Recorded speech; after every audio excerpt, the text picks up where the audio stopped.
ప్రియమైన మిత్రులారా, land clinic ఛానల్కి స్వాగతం. గత ఎపిసోడ్లో ఎర్రకోటపై ప్రధానమంత్రి కామన్ సివిల్ కోడ్ రావాలని ఆకాంక్షించారని తెలుసుకున్నాం.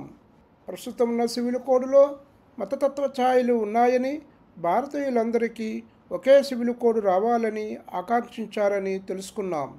ఈ సందర్భంగా హిందూ వారసత్వ చట్టం గురించి ఈ ఎపిసోడ్లో తెలుసుకుందాం.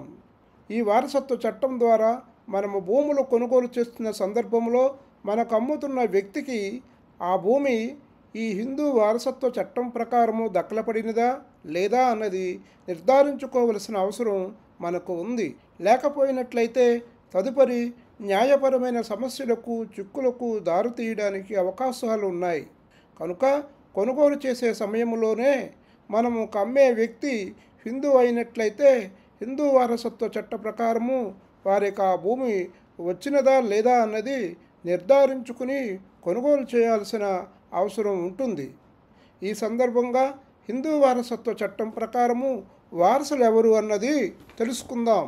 1956 హిందూ వారసత్వ చట్టం ప్రకారము హిందువుల యొక్క వారసత్వం నిర్ణయించబడుతుంది. ఈ వారసత్వ చట్టం గురించి తెలుసుకునే ముందు అది ఎలా ఆవిర్భవించింది అన్నది కూడా ఒక నిమిషం మాట్లాడుకుందాం.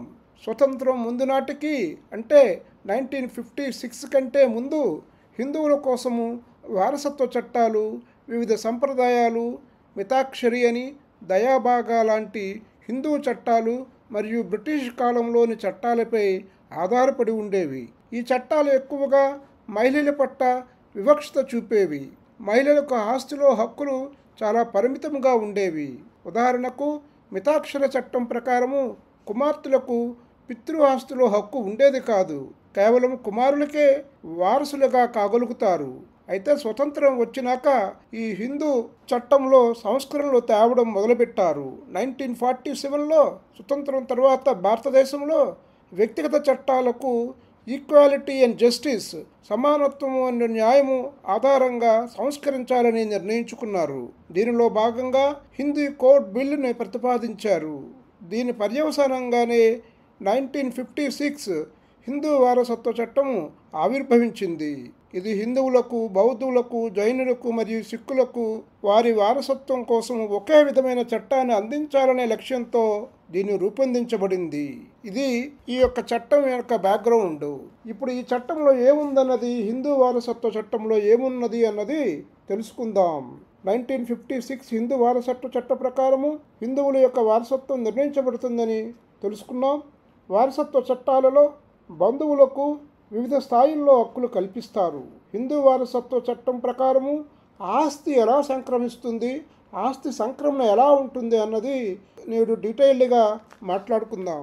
హిందూ అయిన ఒక వ్యక్తి తన ఆస్తి గురించి ఎటువంటి లిఖితపూర్వకమైన ఏర్పాటు లేకుండా చనిపోయినట్లయితే సదరు ఆస్తి అతని వారసులకు సంక్రమిస్తుందని తెలుసుకున్నాం. అయితే ఆ వ్యక్తికి అనేక మంది వారసులు లేక బంధువులు ఉంటారు. అప్పుడు వారిలో ఎవరికి చెందాలి? ప్రాధాన్యతా క్రమంలో అతి దగ్గర బంధువులకు సదరు ఆస్తి సంక్రమించాలి. వారు లేకపోతే కొంచెం దూరపు బంధువులకు, వారు కూడా లేకపోతే మరీ దూరపు బంధువులకు, వారు కూడా లేకపోతే మరీ దూరపు బంధువులకు సంక్రమిస్తుంది. ఈ చట్టం బంధువులను 4 తరగతులుగా వర్గీకరిస్తుంది. వీరే వారసులు. ఇక్కడ ప్రధానంగా గుర్తుంచుకోవలసిన విషయం ఏమిటంటే, ఒక తరగతిలోని బంధువులు లేనప్పుడే ఆ తర్వాతి తరగతిలోని బంధువులకు చనిపోయిన వ్యక్తి యొక్క ఆస్తికి వారసులవుతారు. దీనినే న్యాయ పరిభాషలో థియరీ ఆఫ్ ఎక్స్క్లూజన్ అంటారు. ఉదాహరణకు మొదటి తరగతి వారసులు లేకపోతేనే రెండవ తరగతి వారసులకు ఆస్తి సంక్రమిస్తుంది. రెండవ తరగతి వారసులు లేకపోతేనే మూడవ తరగతి వారసులకు ఆస్తి సంక్రమిస్తుంది. వారు కూడా లేకపోతేనే 4వ తరగతి వారికి అవకాశం ఏర్పడుతుంది. ఇక్కడ మరొక సమస్య కూడా ఉన్నది. ఒక తరగతిలో చాలామంది బంధువులు ఉంటారు. వారందరికీ ఆస్తి సంక్రమిస్తుందా లేక వారిలో కూడా ప్రాధాన్యతా క్రమం ఉంటుందా? ఏదైనా ఒక తరగతికి చెందిన బంధువులలో తిరిగి ఉపవర్గీకరణ ఉంటే ఆ ఉపవర్గీకరణలో ప్రాధాన్యతా క్రమాన్ని అనుసరించి ఆస్తి సంక్రమిస్తుంది. ఏదైనా ఒక తరగతి లేక ఉపవర్గీకరణలో ఒకరికన్నా ఎక్కువ మంది ఉన్నట్లయితే వారందరికీ సమాన హోదా ఉంటుంది. వారందరికీ ఆస్తి సమానంగా పంచబడుతుంది. ఇందుకు సంబంధించి వివరాలు సెక్షన్ 9లో ఇవ్వబడ్డాయి. అందువలన సెక్షన్ 9ని ఆ సెక్షన్ కింద ఇవ్వబడిన వ్యాఖ్యానాన్ని ఈ సెక్షన్తో కలిపి అన్వయించుకోవాలి అని ఇది తెలుసుకోవాల్సిన అవసరం ఉంది. ఇప్పుడు వారసులు తరగతుల వారి వర్గీకరణ గురించి తెలుసుకుందాం.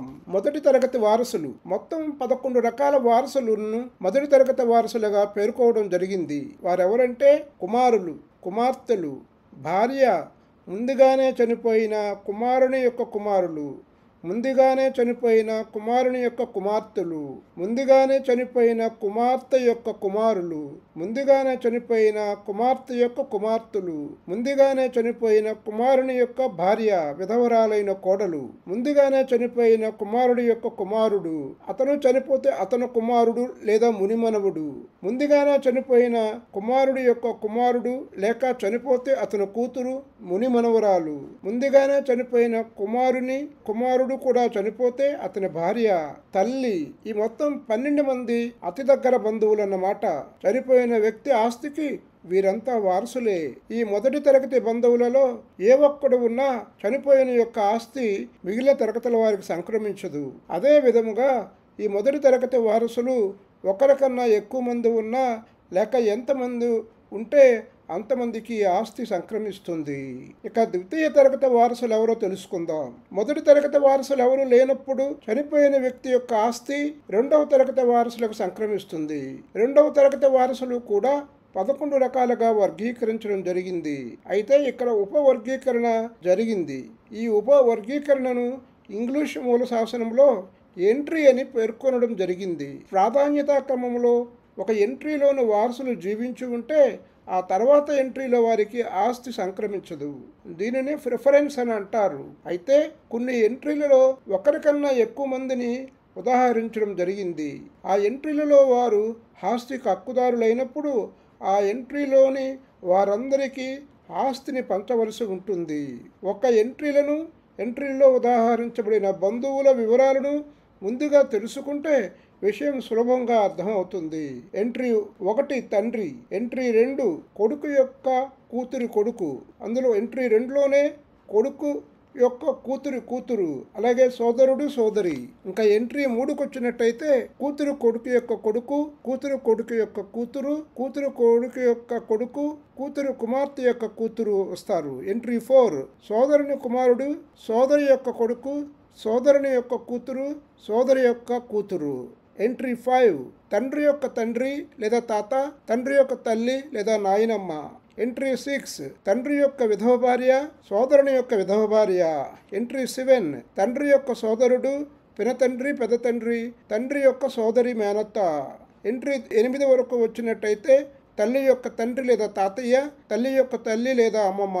ఎంట్రీ 9 తల్లి యొక్క సోదరుడు లేదా మామయ్య, తల్లి యొక్క సోదరి, పిన్ని లేక పెద్దమ్మ. ఒక ఎంట్రీ 1లో తప్ప మిగిలిన ఎంట్రీలలో ఒకరికన్నా ఎక్కువ మంది ఉన్నారు. అప్పుడు సదరు ఎంట్రీలో ఉన్న వారందరి ఆస్తి సమానంగా లభిస్తుంది. ఇందుకు సంబంధించిన నిబంధనలు సెక్షన్ 11లో ఉన్నాయి. అందువల్ల ఆ సెక్షను ఈ సెక్షన్తో కలిపి అన్వయించుకోవాలి. మొదటి తరగతి, రెండవ తరగతి బంధువులు ఎవరూ లేనట్లయితే సగోత్రీకులకు, వారు కూడా లేనట్లయితే భిన్నగోత్రీకులకు ఆస్తి సంక్రమిస్తుంది. పురుషుని ద్వారా రక్త సంబంధం కలిగిన వారు సగోత్రీకులు లేదా కాగ్నెట్స్, భార్య నుండి రక్త సంబంధం కలిగిన వారు బంధువులు భిన్నగోత్రీకులు లేక కాగ్నెట్స్ అనబడతారు. సగోత్రీకులు, భిన్నగోత్రీకులలో ఆస్తి పంపకానికి కూడా ఒక ప్రాధాన్యత క్రమం ఉంది. ఇక ప్రథమ శ్రేణి. హిందూ వారసత్వ చట్ట ప్రకారము సమీప బంధువులకు మాత్రమే ముందుగా హక్కులు ఉంటాయి. అంటే మృతుని సమీప బంధువులు ఉంటే వారికి మాత్రమే సర్వ హక్కులు ఉంటాయి. బీరకాయ పీచు బంధువులు ఎంతమంది ఉన్నా వారు ఈ హక్కుల పరిధిలోకి రారు. సమీప బంధువులు ఒకరికంటే ఎక్కువ మంది ఉంటే వారందరూ చట్టం నిర్దేశించిన నిష్పత్తి ప్రకారము పంచుకోవలసిందే. భార్య, భర్త, తల్లిదండ్రులు, పిల్లలు, మనుమలు లాంటి బంధువుల్లో ఎవరో ఒకరు లేనివారు అరుదు. వ్యక్తి మరణించిన తర్వాత అతని సమీప బంధువుల్లో ఎవరో ఒకరు ప్రథమ శ్రేణి వారసులు అవుతారో ఈ కింద పట్టికలో డీటెయిల్డ్గా చెప్పడం జరిగింది. ఇప్పుడు నేను చెప్పిన విషయాలన్నీ కూడా మీకు సులభంగా అర్థం కావడానికి హిందూ వారసత్వ చట్టం ప్రకారము ఎవరు వారసులవుతారో అన్న దానిని ఒక పట్టికలోని చూపించడం జరిగింది. అది చూసినట్టయితే మీకు మరింత సులభంగా అర్థమవుతుందని భావిస్తున్నాను. ఈ వారసత్వ చట్టాల ప్రకారము ఎవరైనా భూమి వారు ఎటువంటి వీలునామా లేకుండా చనిపోయినట్టయితే ఈ యొక్క వారసత్వ చట్టాల ప్రకారము ఆ యొక్క వారసులకు ఆ భూమి సంక్రమిస్తుందన్నమాట. ఈ వారసత్వ చట్టాలకు భిన్నంగా ఎవరైనా భూమిని సంపాదించి అమ్మినట్టయితే వాటిని కొనుగోలు చేసిన వారికి హక్కులు పూర్తిగా దక్కలపడడానికి అవకాశం ఉండదు. అందుకే కొనుగోలు చేసే సందర్భంలో అటు 7 తరాలు ఇటు 7 తరాలు చూడడం ఎంతైనా మంచిది. కాబట్టి హిందూ వారసత్వ సూత్రాలను మరొకసారి మీరందరూ గమనిస్తారని ఆశిస్తూ, ఈ కంటెంట్ మీకు నచ్చినట్టయితే మీ బంధుమిత్రులకు షేర్ చేస్తారని ఆశిస్తూ ఇక సెలవు.